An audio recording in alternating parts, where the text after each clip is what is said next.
please help me welcome Ernie Pearson. Thank you. Well, Mark, you've done gone and made me mad now. And to tell you why, I'm going to tell you a quick story. I love Mississippi.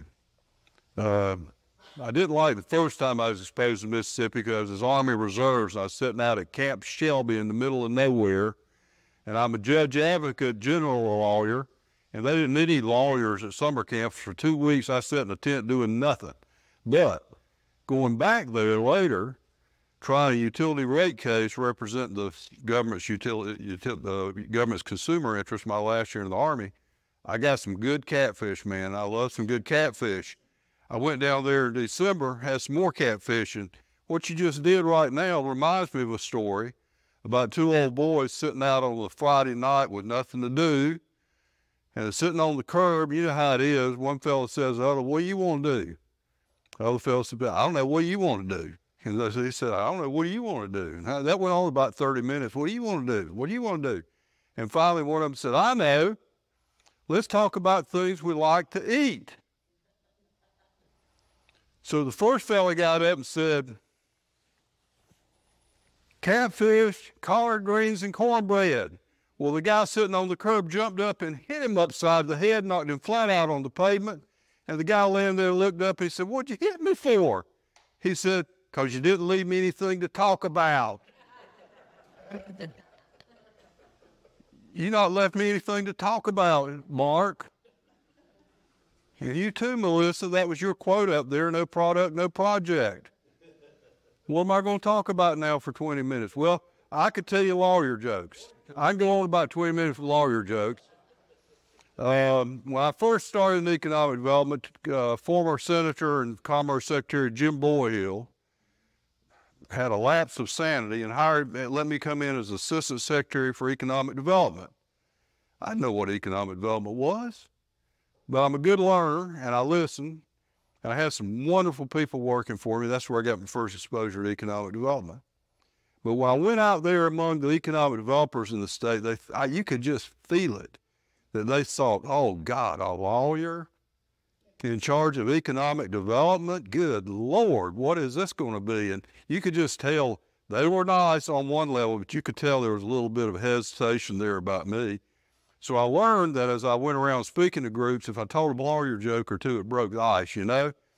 So I'm going to tell you a couple of lawyer jokes. I'll start with one, I'll end with one. Let's see, I'll tell you this one first. A lot of people don't know it, but I've kind of come to this conclusion through Bible study. Heaven and hell aren't up and down as we think they are. They're actually side by side. And they got a big fence right down the middle to keep people from leaking over from one side or the other. And for eternity, God and the devil have had an agreement between them, a written out, honest-to-goodness agreement, that in alternate years they would manage the maintenance of the fence, you know, because you get holes in it or it starts sagging, people would be coming on over, not so much from the heaven side or the other side, but mostly from the hell side over. And so one year came up, devil wasn't doing his duty. He wasn't keeping the fence maintained. And God went to him and said, "Man, you got to keep this fence maintained. It's in the contract." And the devil said, "Well, I'll see about that." Nothing happened for a while. God went back and said, "Devil, you got to get this fence maintained, I'm telling you, or you're in breach of the contract." He said, "Well, I'll see about it." He went away. Third time God came back and said, "That's it. You're either going to keep this fence maintained or I'm going to sue you for breach of contract." Devil looked up over the fence at heaven and said, "Where do you think he'll get a lawyer over there?"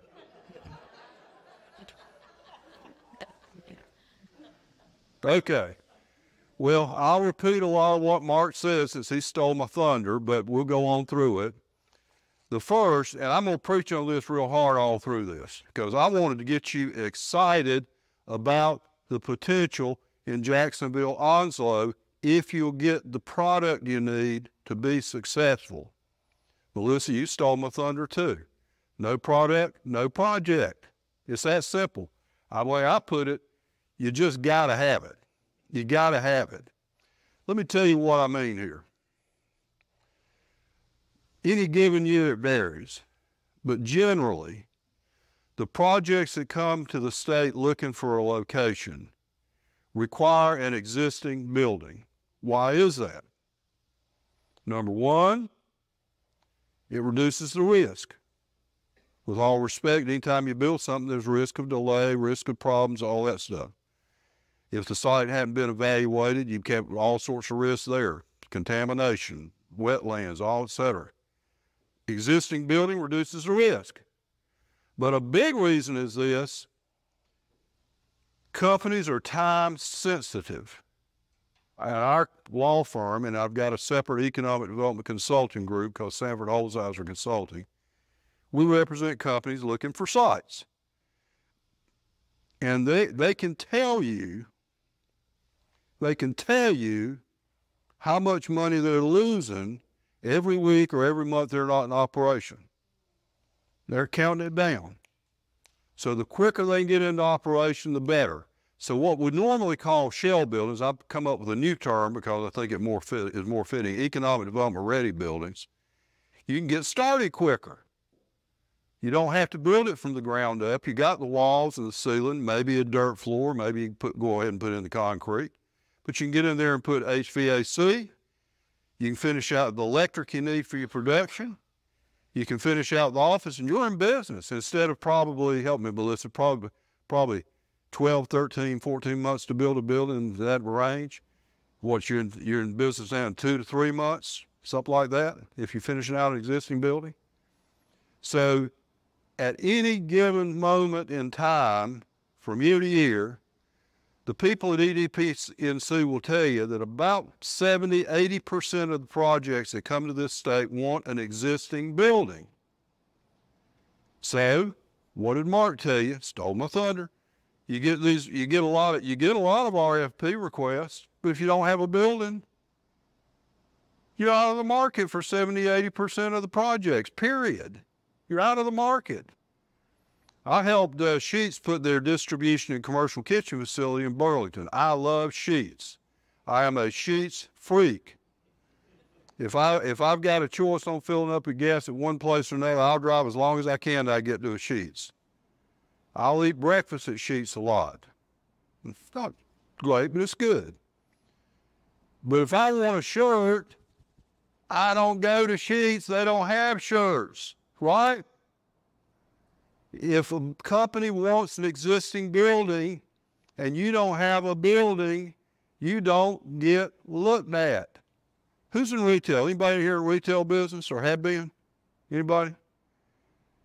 You are? Okay. Yeah, okay.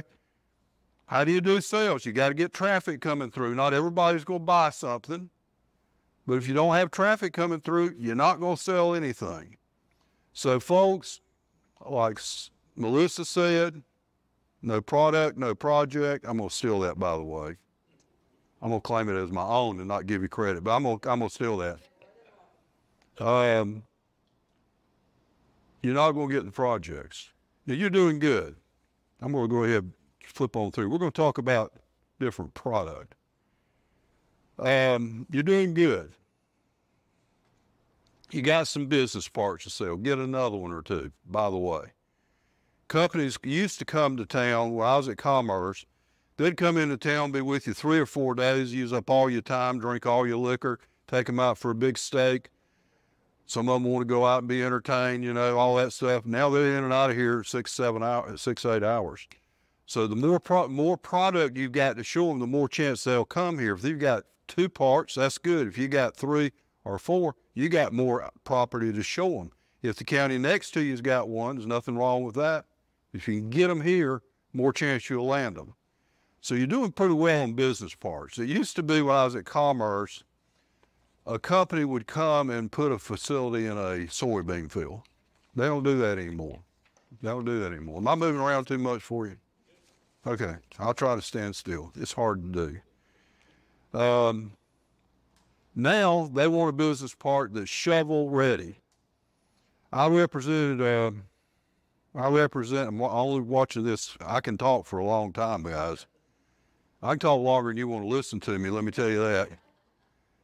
but I want to quit on time so he doesn't get mad at me. I want to go away on the high ground mad at him rather than him mad at me. So I'm gonna finish on time, Mark. Representing a company put a $1 billion chip fabrication facility in upstate New York in the Mohawk Valley. Now, don't get me wrong. When we started out, got on that plane for New York, I'm thinking, no way companies are going to go to New York. No, that's a bad place to do business. Turned out to be pretty good. The site they looked at, shovel ready. They actually wasn't certified. Because we said, we need to see the data on the site. They shipped me, if I'd have printed it out, it would have been that high. All sorts of engineering studies, everything you could have any question about was answered. Utilities to the site, they'd even pre-graded the site. This was a heavy energy user, so the utility was already building a transformer station down at the substation. Help me here, Duke. A substation down at the bottom of the hill. Perfect. So you're doing pretty good on business parts. Don't sit still. Be thinking ahead. Get a geographic dispersal. Get different types. I like the idea that you've got your project coffee. It's geared to smaller companies. Good idea. Land every company you can. Everybody wants the $1 billion, the $2 billion, $1,500, $5,000 project. If you can get it, get it. But there ain't nothing wrong with a $20 million investment and 50 jobs. Nothing wrong with that. It's the bread and butter. So you're pretty well set on your diversity. I like the fact that you've got two different types. Think about rail. That again, that increases your capacity. Okay. So give yourself a pat on the back. Now, some areas probably ought not to get into developing business parks. For example, if you look at a very rural county, miles away from a 4-lane road, I hate to pick on them, it's the only one I can think of generally, Hyde County. Oh, Hyde County is a good county. You can't get there from anywhere.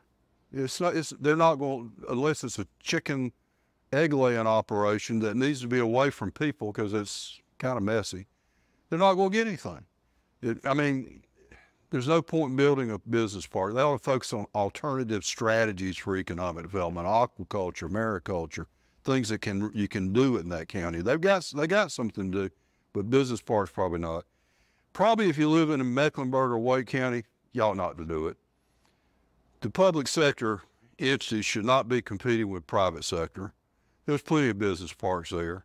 There can be other kind of circumstances, but overall, you're doing pretty good in that area. Now, how should you do it? I ought not to stand in front of the screen, should I? Okay, let me get back here. A lot of ways to develop a business park. You can do it through government, local governments. Who's the city manager that came in? I'm sorry. Back here? Yeah. County manager? County, okay, yeah. You know this, 158-7.1 Local Development Act, subsection B, lists all the things you do. You can buy land, you can develop land, you can build buildings, you can lease buildings, you can sell land. Counties can do it. You're smart to do it through the nonprofit though. Why is that? Well, limited liability. I can list you about 10 reasons, but one really counts, limited liability. You know, Melissa, anybody who's a real estate developer in here knows, if a real estate developer is going to do more than one project, they'll put every single one in a separate LLC. It's not that they like paying lawyers more money or having to file reports every year. It's because you're limiting liability, and it can happen. They were building a building on Oberlin Road in Raleigh a few years ago. Somebody wasn't hooking the steel up right because it collapsed one day and killed 2 workers. I did a little bit of plaintiff's lawyer work. I never got the big case because I'm still working hard, unfortunately. But I can tell you, if a plaintiff's lawyer is going to sue you over something, they're going to sue everybody in sight. Right? You're nodding. You seem to know. So it's smart to isolate that risk away from the public money. I've always said if a private developer will do something to protect their money and their other assets, a county should do or a city should do at least as much to protect the public assets, right? There's another one I'm going to mention to you. I'm not going to go into detail here. This will probably double, no, this will triple the number of people that ever heard about this in this state. Because it's unknown. It's been done one time, and our firm years ago did it, a long time ago. There's actually something called a for-profit economic development corporation. Now that can be a commercial entity, or it can be a for-profit economic development corporation. It's a very unusual statute. It gives the for-profit, the economic development for-profit corporation exceptions from certain laws regarding disclosure and registration, which makes it easier to raise funds. Just keep that in mind. I'm going to mention one other thing about business parks, because I've got to preach on this because I came up with this idea, and so I've got to preach on it. There's a great way to acquire property for a business park. I've done these deals. We're closing one now up in the western part of the state. I'm working with a county in the southeastern part of the state to acquire land like this. I sent off an email yesterday to another economic developer in a county that's trying to do a land deal like this. I call it equity participation. It's a great deal for the local economic development organization and the local government, and it's a great deal for the landowner. Basically what you do, and here's an outline of it, but it's better than an option. It's better than spending your money to control the land than you can spend your money to develop it. It really works like this. The landowner will convey title to a nonprofit economic development entity like yours for $1 and give you the deed to it. In return, you give back a promissory note secured by a deed of trust. It's a sound deal for the landowners. I've always said, if I own land here and you want me to do this deal, I'd do it all day long. The price they're paid when land sells, as it sells acre by acre, is paid out like this.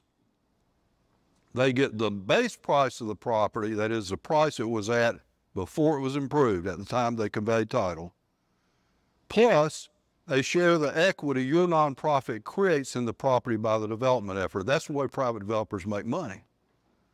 They buy and develop land, they rezone it, they put water and sewer to it, they prune it up, and it's worth more. So they get the benefit of a rise up in value over time by a share of equity without the risk, costs, headaches of real estate development. You got to put some other deal terms in it. They want to make sure you're developing, so you put some guidelines in there where you got to have things done.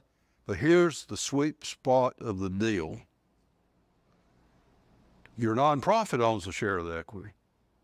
When I represent local governments, I'm going to try to keep their share, the landowner's share, down to 20 to 30%, which means the nonprofit's got 70 to 80% of the equity. Now, here comes Ernie Pearson representing a company, and I get Mark alone and said, Mark, you got to give me some reduction in that price. I got to show my company I'm getting them some benefit. Well, Mark will shuffle around, I don't know.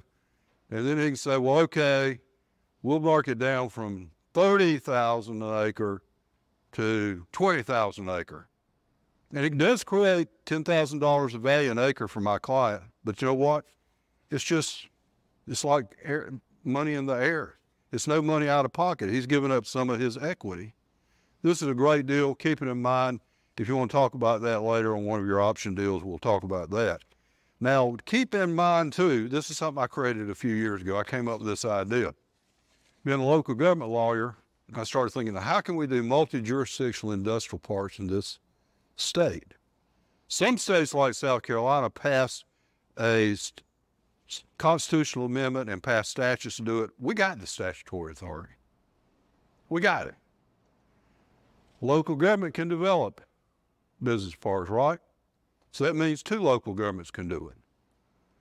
The interlocal government agreement says anything one government can do, they can combine it together to do it together. In some very, very rural areas, that's jails, because, one county doesn't need a jail full-time.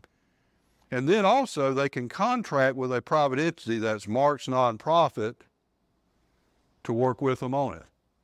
This is a great, great arrangement. Now, it can not only be two counties, it could be a county and a town. In Burke County, they had like 10 municipalities. We put together a deal where 8 of those municipalities and the counties went into real estate development themselves. You pool your money, and you get the money out as the land sells, and also as increased property taxes come about because you brought companies in, you share that through contractual payments. So everybody benefits. We've done this at several locations. I'll touch these quickly because Mark's going to get mad now because I'm going too long. Brunswick and Columbus County, 1,300 acre, I believe, International Logistics Park. Huntersville, Cornelius, and Davidson, 3 municipalities. If you know that area is so grown up with residential and commercial, retail, they ain't hardly anywhere to put a business park. So they joined together and said, let's do them together and let's put the 3 together. The first one was in Huntersville. They had a client in it. They landed a client before we closed the ink on the deal. Triangle North was the most audacious one. 4 counties in Carter Regional Council of Government area went together to be a 4-county industrial park arrangement. One of the wildest ones was Clay County, North Carolina, and Town County, Georgia. In the mountains, they don't have a whole lot of flat land, and the best piece of flat land bordered Clay County and Town County. They joined together and ended up a lot different than we would normally do them, but this is something you ought to think about. Now let's hit the meat of this thing and we'll drive it on home. Shell buildings. This is where you need to be focused, folks, in my observations of this county and this city. This is where you need to be focused. Get serious about it. Leave this place intent on getting a shell building up out of the ground, because this is where you're missing your projects right here. Need for a shell building, you got to have it. I've told you that. What about an existing building? You can sometimes make an existing building work, but if you get an old manufacturing building with 12-foot ceilings and they built it over 3 different periods, so you got to walk up steps to get from one area to another. No, it's not going to work. Might work, interestingly, for something like a manufacturing incubator, which is another idea. But another thing is don't compete with the existing industry. Again, virtual shell, that's where somebody came up with the idea, we're not going to build a shell, we're going to do a picture of a building, we're going to fly people into it and show them inside how it's going to look. And we're going to go ahead and do the soil borings for load-bearing capacity at the corners of the size building, and that's not been a really good idea. Special use buildings. I think one of the things you should think about in this area, and this might fit right into downtown Jacksonville. Wired Center for Information Technology. I can tell you, RTP area, and other areas, they cannot find enough workers. More and more IT companies are going to realize they need to start investing geographically outward, not to India, where they tried for a while, didn't work that well, but in areas like this. Look this up, write this down and look this up. A company called Provalus, Provalus. Their website makes a big deal about how they like to help the poor rural areas. So they like to build their facilities in rural areas. That's baloney. They build them in rural areas because they can get the workers, and they can get the workers at less cost. And there's nobody that's going to hire them away from them with another 50 cents an hour. But this company will come and plop down 200 jobs, 300 jobs. Now, they drive a hard deal, but this is an example of what I think IT companies are going to do. Now, this last slide, before I finish with one more lawyer joke, this is how I think you should set up the structure. This can vary. This is just an example. I don't feel like I'm getting a good place here. I'm sorry. I'm messing you up. I'm going to move over here. Well, I want to point this over here. This could be a 501c6 or a 501c3. But just like you want to isolate risk Say you do building number 1 in this entity of 501c3. Why 501c3? Because if you're going to get grant money from the Golden Leaf Foundation, they're not going to give it to you unless you're a C3. They will not do it to, or a county. They'll give it to a local government or a non-profit 501c3. They will not give it to a for-profit entity like what happened here. They will not give it to a for-profit entity like this one, and they won't give it to a C6. Every building is going to have a different capital structure. You could have $2.5 million from various investors. Could be the counties in on it. Could be the municipality. Parent company up here may have some money. North Carolina Southeast is doing grants now. A grant to companies from the Golden Leaf Foundation. This one may have a different setup. This could be a group of private investors that want to support your economic development program, but they got a chance for return on investment. Now, everybody knows the 501c3 nonprofit doesn't have stock. It can't issue stock, but we've come up with a way to do something that approximates an equity share. And then you can do it in an LLC. This is where I think you need to go. And then these entities flow cash up to that one. This should be your long-term goal. You want to build up capacity in here to do the next project and the next project. You want this entity to have an equity deck that's strong. You want positive cash flow into it. You want it sitting on a nest egg where it can do deals when they need to be done. I'm going to give you an example. I've always preached about him because he's done a great job. Chuck Eustis in Bladen County. Bladen's about as far out there as you can get. They don't have a Jacksonville. In 20 years, he's built 26 buildings. Think about that, 26 buildings. Most economic development organizations might get one out every 4 or 5 years. 26 buildings. If a customer wanted to buy them, he'd sell them, but he likes to keep them and rent them. His nonprofit is one of the largest property taxpayers in the county because on those 13 buildings that are fully occupied. He has $1 million in positive cash flow every year into his nonprofit. He's got $3.2 million sitting in the bank to do the next deal. That's where you want to go, folks. That is where you want to go. But the first step is the first building. But do not think about a shell building. Think about the first of several. I've got to show this. This is important. There you go.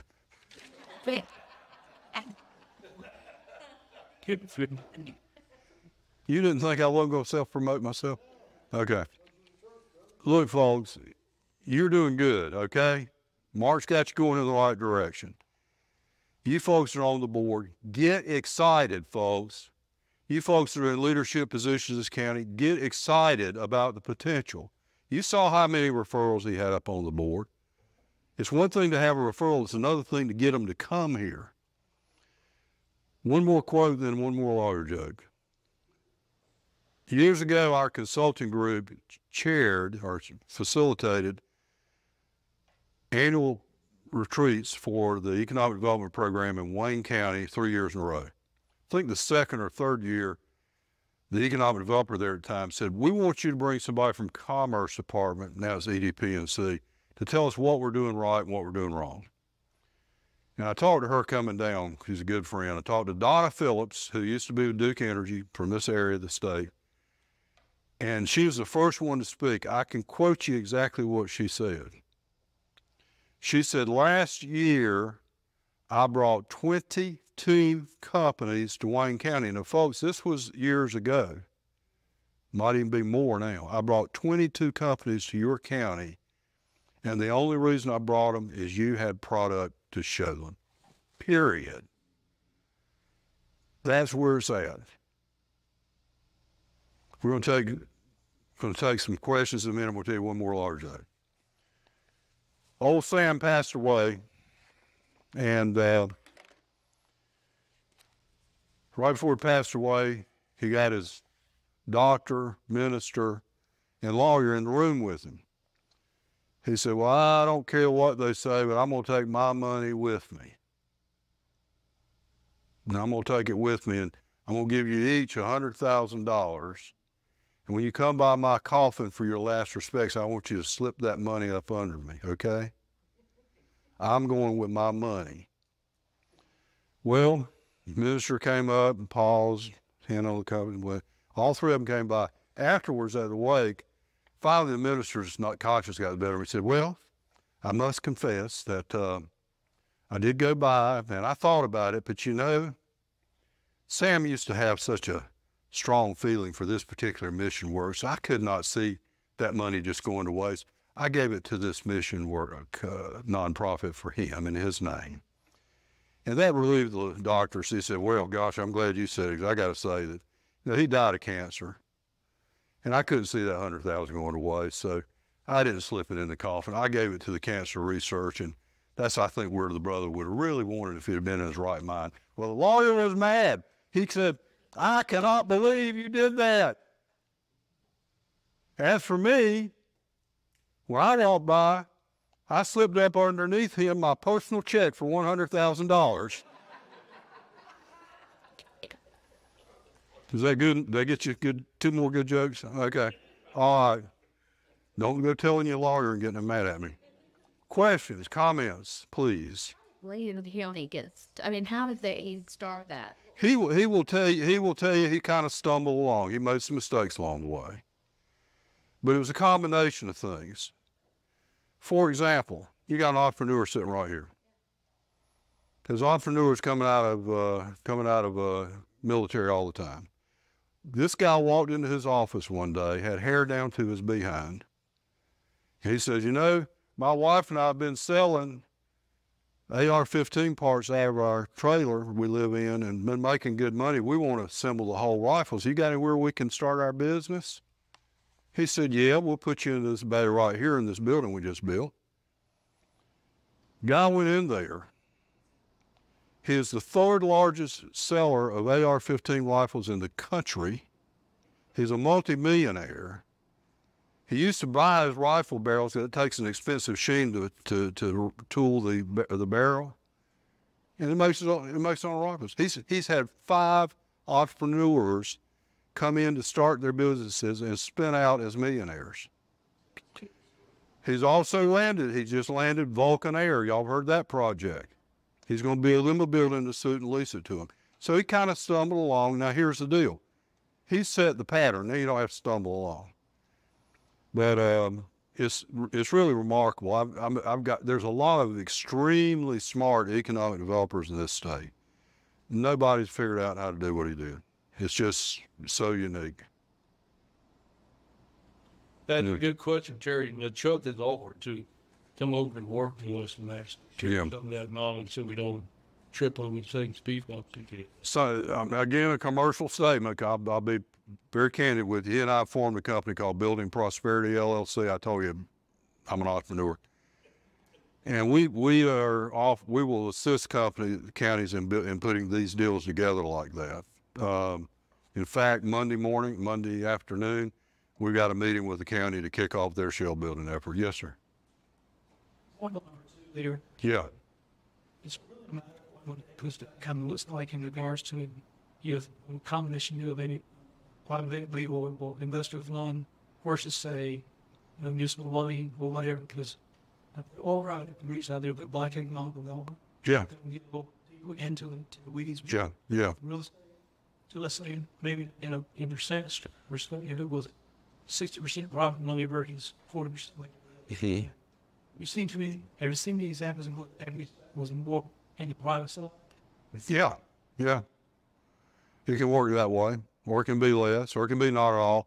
It really, you pull these deals together from different places. Grant money is wonderful because if you get grant money, then this entity up here has this entity right, well, the building company number 2 has more equity, which means that parent company has more equity because it owns an interest in that. So you because the grant money becomes equity. But yeah, if you need to bring in investors, bring investors. The one thing we do recommend you not do, if you can avoid it, commercial loans. No, I'm not against any banker, don't get me wrong. But the problem is when you take out a commercial loan, the interest clock is ticking. The biggest risk to private developers is buying the land and having to turn it into value, and the interest clock. So if you can avoid that interest, better. Now, we do believe very highly in, over number 3, red leg loans. I stopped to do a call to get on a teams meeting coming in, and truck pulled in, Jacksonville Onslow Electric Membership Corporation. Red leg loans are wonderful. 0% interest, 10-year payout, up to $2 million. And they will also waive payment in the first part before you get something built. Wonderful source of money. But you have to piece each deal together as you can. Now, ideally, you get enough money up top here, the parent company becomes a bigger and bigger shareholder in it. And although nonprofits technically don't have equity, we figured out a way to do it through a contractual investment arrangement, which we think will work. And we've done some research on revenue rulings and how that would work, and think we can set this up that it'll work. Well, we're convinced we can set it up to work. Good question. Other questions? Now, what you need to do is get this gentleman elected and make him bring you some money back from the General Assembly. Okay? Go ahead and tell him right now what you're going to expect. I'm just kidding. Okay.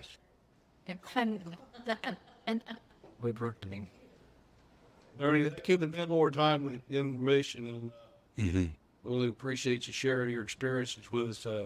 Glad that you were available to us. Glad to be here. Man, at least 30 other places right now, including our big brothers in Elizabeth Township.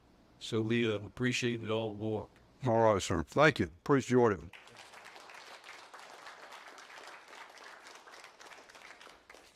We have any old business?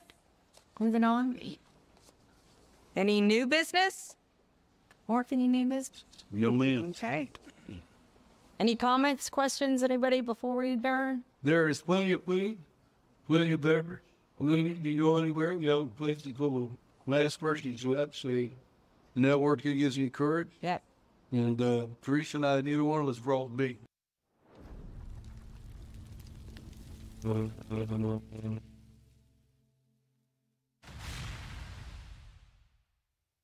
It's an LMV thing.